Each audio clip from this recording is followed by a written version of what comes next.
Hello, I'm Dave Van Loan, and behind the camera is my friend John Von Telmgelen. Together we're from goodgeeks.co. We're at the Central Rocky Mountain Permaculture Institute in Basalt, Colorado, ran by Jerome Osentowski. This year they're offering their 29th Permaculture Design course. In our last video, we showed you how to install a GeoTea machine. Today, we're going to be meeting Dave Bernhardt of Bioorganics. He is going to show us how to brew compost tea using our new GeoTea system. Hello, my name is David Bernhardt, and we're doing a presentation with the GeoTea 250 compost tea brewer in the Phoenix greenhouse at Crimpy. Crimpy stands for the Colorado Rocky Mountain Permaculture Institute in Basalt, Colorado, at the elevation of 7,200 feet, and eventually maybe we'll get a little bit of a scan around here, growing papayas and bananas and figs at that elevation midwinter. And the object of this presentation is to actually, this is a new installation of a compost tea brewer. I personally have been doing the installation of compost tea for Jerome Osentowski of Crimpy for about 4 seasons now, and Jerome can attest to the fact that he's got not only a Phoenix but an outdoor garden with I don't know how many different varietals of trees and bushes.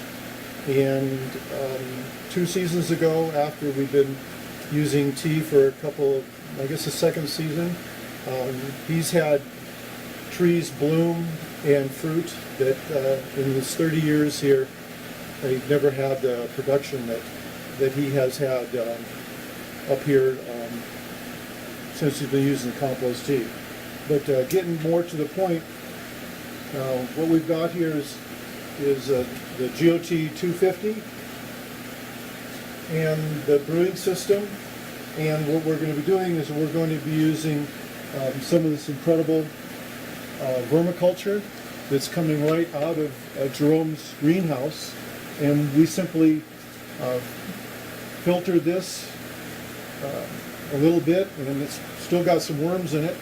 And we're going to use this as the vermiculture that we're going to pour in right now. We're going to approximate around 15 liters. Okay, let's go a little bit more. Sure. I always OD a little bit. Okay. Level this out a little bit, make a little bit of a valley.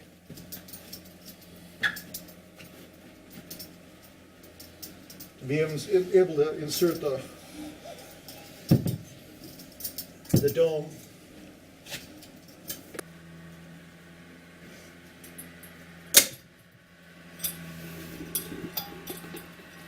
So the air is going to be going down this tube, and there's holes in the bottom of the tube, and the air comes up and creates a what have we got? An air pocket. Air pocket in the dome, and the agitation that occurs, and you'll see the amount of air. This is a 1/2 horsepower air pump. We'll get about 6 inches of bubbles on the top of this, because we've also got another tube coming down with a T on the bottom that gives a good mixture, and we have a high oxygen content in the compost brewing. And that's one of the keys to this particular brewing system, is it has high levels of oxygen. So we're using the super high grade vermiculture. We're getting tremendous amount of agitation for the microbiology, and especially for the fungal activity, to pull off the strands of the fungi. And that's what the system is known for, those major properties. On the system, we also have a heater, and it's for aquarium use, but we adapt it for the GeoTea. It's a 1,000-watt heater, and the optimum temperature when you're creating brew. And when I mention brew, I will also talk about brew as a probiotic. We're basically imitating nature, and when we talk about turning dirt, which is dead, into soil, which is alive, we're mimicking the same process that nature goes through in a suspended form of compost. As you can see, we've got the 15 liters of permaculture mounted in with the dome, and the water is fairly clear, and we'll crank it up right now.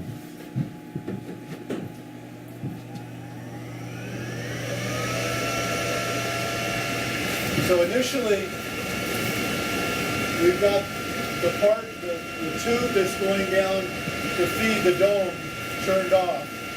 And you can see a slight discoloration of the brew as the tea is pumping all the air through it. But as soon as I move the switch so you pumping it through the dome, you see the discoloration upgrade tremendously. So that's just beating the heck out of that compost tea and breaking off all the fungi strands. The next step, if we're making brew, and there's two levels that this machine is capable of producing. Level one would be making a fungal solution, which is what I've just done. In other words, we go through the same methodology, except we're not going to be feeding the fungal solution.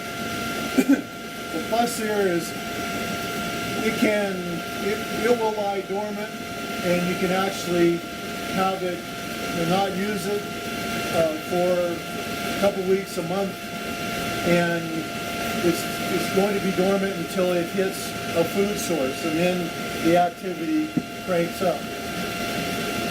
By adding the complete compost tea microbial food packet, it has about 13 different items that lend to the brew's ability to multiply the microbiology. And what we're looking at is making the brew. We brew it for about 24 hours, and we're looking at a water temperature of between 60s to 75 degrees to imitate life. So in doing that, we've got a food source, we've got air, and we've got a medium for life to multiply. So I'll be adding this.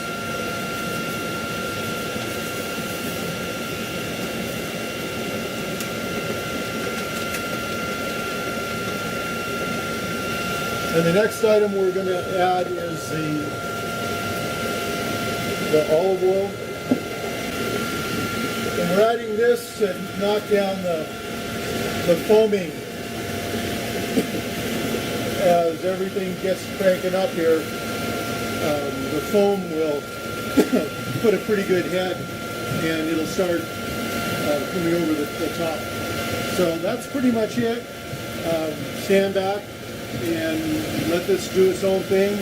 I've got the thermostat set at 72 degrees, and we'll just let this brew for 24 hours. And we'll come up with a very intense microbiological probiotic soup. Thank you. We've been letting letting the compost tea brew for over 30 hours. Typically, 24 hours is all that is needed to infuse all the nutrients and make sure you have a good mix of your GeoTea. Because we started in the afternoon, we're going to let it run a little longer so that we can do our foliar feeding in the morning. We prefer to do it then because this allows the stomatas of the plants to be open and receive the nutrients of the GeoTea.